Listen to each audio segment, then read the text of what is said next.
Ila Rafiqatuz Zahra, Prodi Pendidikan Islam Anak Usia Dini, Fakultas Ilmu Tarbiyah dan Keguruan, akan menjelaskan materi yang sudah dijelaskan kemarin dan hari ini pada acara PBAK 2021.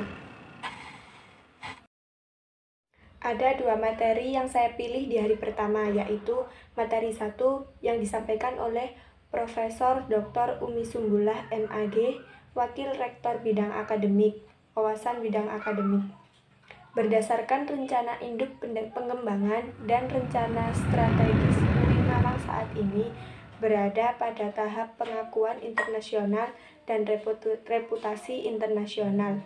Oleh karena itu, program-program yang mendukung upaya-upaya universitas selalu mendapatkan dukungan, diantaranya dengan berbagai event akademik internasional, penambahan jumlah mahasiswa internasional. UIN Malang punya hampir 500 mahasiswa asing dari 34 negara. UIN Malang juga mendesain kurikulum berwawasan internasional, juga memperbanyak program studi yang tersertifikasi internasional maupun yang terakreditasi internasional.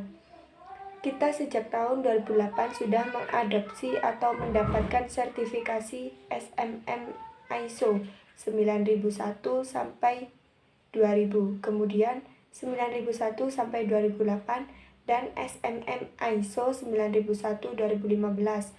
Dari 456 program studi itu, banyak yang mendapatkan predikat unggul dari BAN PT. Banyak yang berpredikat A, selebihnya berpredikat B atau baik.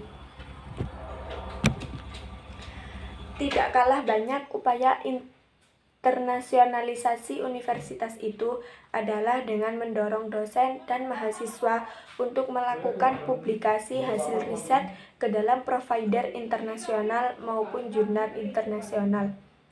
Mahasiswa akan melakukan riset, baik riset untuk kompetisi maupun riset untuk tugas akhir, dan wajib mempublis ke jurnal nasional maupun internasional.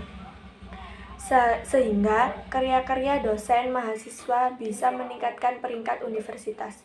UIN Malang memiliki kelebihan dan menyelenggarakan integrasi, yaitu melakukan pendidikan yang integratif di dalam memadukan sains dan Islam, dan juga ada integrasi kelembagaan, yaitu memadukan perguruan tinggi dan pesantren.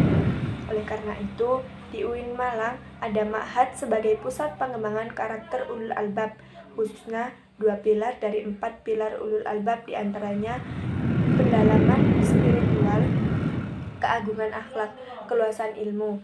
4 pilar tersebut dibentuk Ma'had Al-Jam'iyah UIN Malang. Yang kedua, ada pengembangan bahasa asing. Yang ketiga, ada rumah tahfidz Quran atau biasa disebut dengan HTQ, yang mewadahi mahasiswa yang ingin meneruskan hafalan Al-Quran.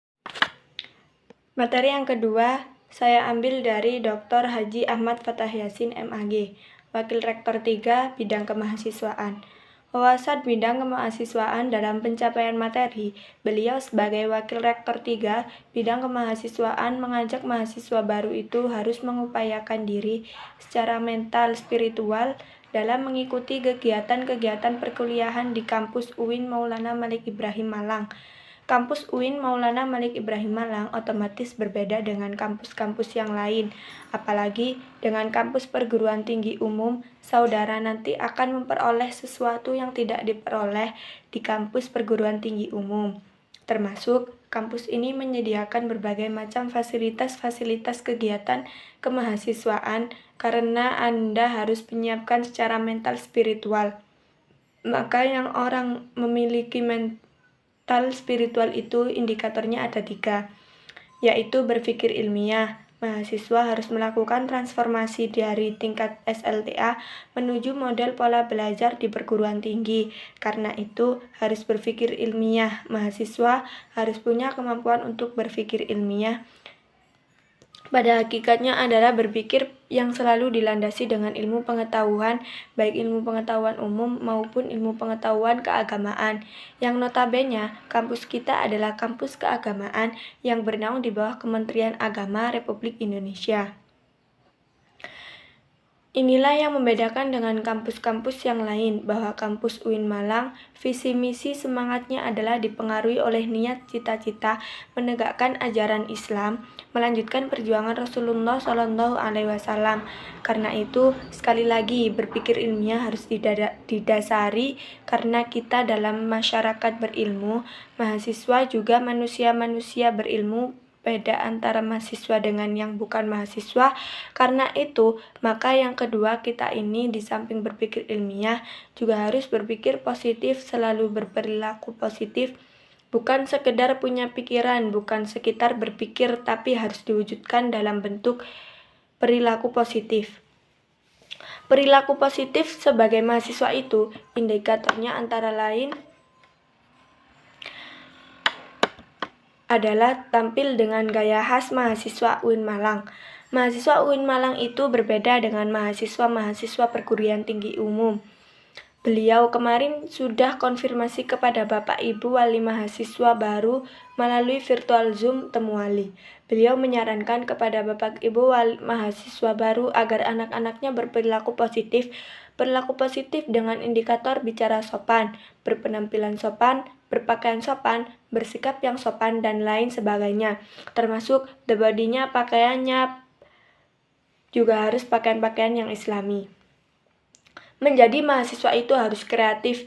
Kreatif artinya selalu tampil dalam memerankan diri di tengah masyarakat dengan berbagai kemampuannya, dengan berbagai kreativitasnya. Untuk mengembangkan kreativitas mahasiswa UIN Malang, memfasilitasi berbagai macam unit kemahasiswaan atau yang biasa disebut dengan UKM. Ada 18 UKM yang ada di UIN Malang untuk memfasilitasi bakat minat dan potensi-potensi mahasiswa baik akademik maupun non-akademik yang dilaksanakan melalui kegiatan-kegiatan kompetisi-kompetisi ilmiah. Di samping sebagai mahasiswa aktif kuliah, di samping itu juga harus berinovasi untuk mengembangkan bakat ilmiahnya melalui tulisan, konferensi, olimpiade, dan sebagainya. Maupun bakat seni-seni religius bisa ditampilkan dan dikembangkan di UIN, dan bagian kemahasiswaan memfasilitasinya. Beliau mengajak kepada para mahasiswa untuk aktif dalam kegiatan intrakurikuler maupun ekstrakurikuler. Beliau juga menghimbau kepada masyarakat baru untuk tunduk, patuh, taat kepada peraturan yang ada di kampus UIN Malang. Saya akan menyampaikan wawasan bidang akademik di UIN Maulana Malik Ibrahim Malang. UIN Maulana Malik Ibrahim Malang mempunyai 7 fakultas, yaitu Fakultas Tarbiyah, Fakultas Syariah, Fakultas Ekonomi, Fakultas Psikologi, Fakultas Saintek, Fakultas Humaniora, Fakultas Kedokteran dan Ilmu Kesehatan. Di situ terdapat 2 integrasi. Pertama, integrasi keilmuan memadukan antara sains dan islami. Integrasi kelembagaan memadukan antara pendidikan tinggi dengan pendidikan pesantren. Pilar-pilar ulul albab. Terdapat 4 pilar, yaitu kedalaman spiritual, keluasan ilmu, keagungan akhlak, dan kematangan profesional. Program-program di UIN Malik Malang yaitu pengembangan bahasa asing. Bahasa asing terdiri dari bahasa Mandarin, bahasa Inggris, dan bahasa Arab. Ada juga tahfidzul Quran. Rumah moderasi agama memiliki komitmen kebangsaan yang kokoh, menempatkan diri moderat, serta ideologi dan intelektual yang berakhlak mulia. Perpustakaan e-book jurnal yang bisa diakses untuk menulis riset maupun lainnya. Selanjutnya, saya akan menjelaskan tentang organisasi DEMA. Organisasi DEMA adalah organisasi intrakampus yang merupakan lembaga eksekutif di level lingkungan universitas maupun fakultas, dan sebagai pelaksana program kemahasiswaan sebagai lembaga yang mengkoordinasikan dan menginstruksi kemahasiswaan tingkat universitas. Tugas dari DEMA yaitu melaksanakan program kerja organisasi yang sudah disepakati Senat Mahasiswa Universitas, mengkomunikasikan dan menginformasikan kegiatan kemahasiswaan di dalam lingkup universitas, melaksanakan koordinasi dan sinkronisasi kegiatan mahasiswa. Dema juga bekerjasama dengan Kementerian Luar Negeri, Kementerian Sosial, Hukum dan Politik, Kementerian Dalam Negeri, Kementerian Agama. Struktur pengurus Dema, yaitu ketua, wakil ketua, sekretaris, dan bendahara. Program kerja, Sahabat Desa, meningkatkan kepekaan mahasiswa dengan masyarakat. Sapa Sekolah, membantu memberikan kepada kampus atau mempromosikan kepada sekolah untuk melatih kepemimpinan sosial politik, diskusi dengan parlemen yang ada di Indonesia. Selanjutnya ada SEMA, lembaga legislatif yang berada di bawah naungan universitas. Tugas, mengoordinasi Dema, UKM, dan HMJ. Visi dari SEMA terwujudnya Senat Mahasiswa sebagai lembaga legislatif transformatif, kolaboratif berdasarkan asas kebersamaan dan kekeluargaan serta menjunjung tinggi profesional. Fungsi SEMA, advokasi, legislasi, pengawasan, penganggaran.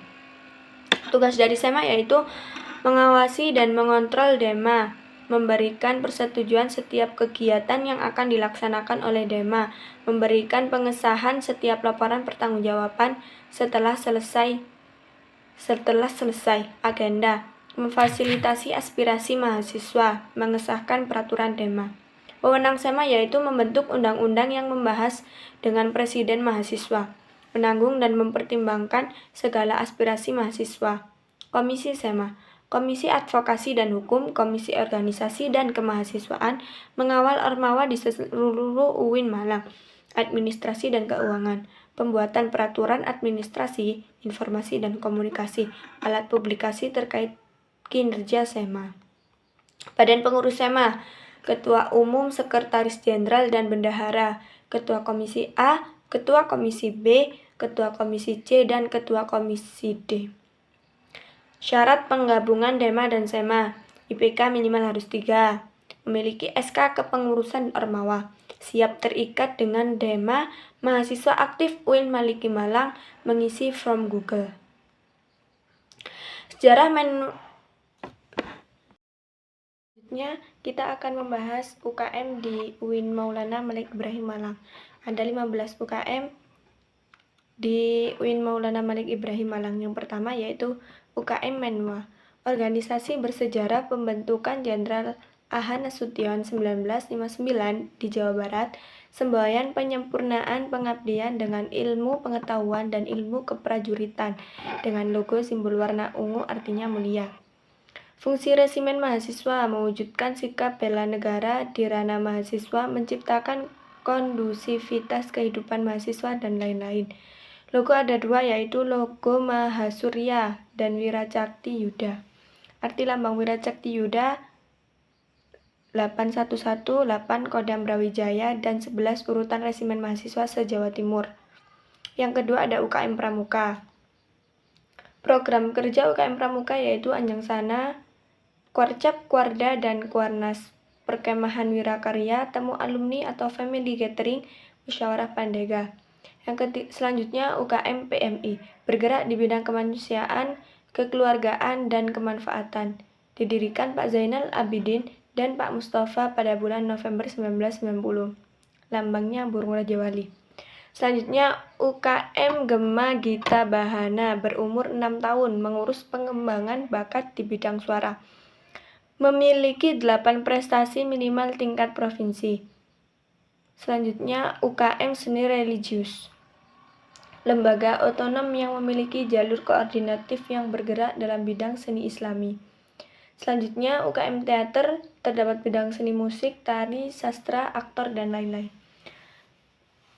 Selanjutnya UKM Mapala Tursina, organisasi pecinta alam. Kegiatan utama yaitu rekreasi, sosial, olahraga, termasuk mendaki gunung, panjat tebing, off-road, susur gua. UKM Unior, unit olahraga, wadah memfasilitasi mahasiswa dalam bidang olahraga. Menaungi 7 cabang olahraga yaitu sepak bola, bola voli, bulu tangkis, tenis meja, bola basket, sepak takraw, dan catur.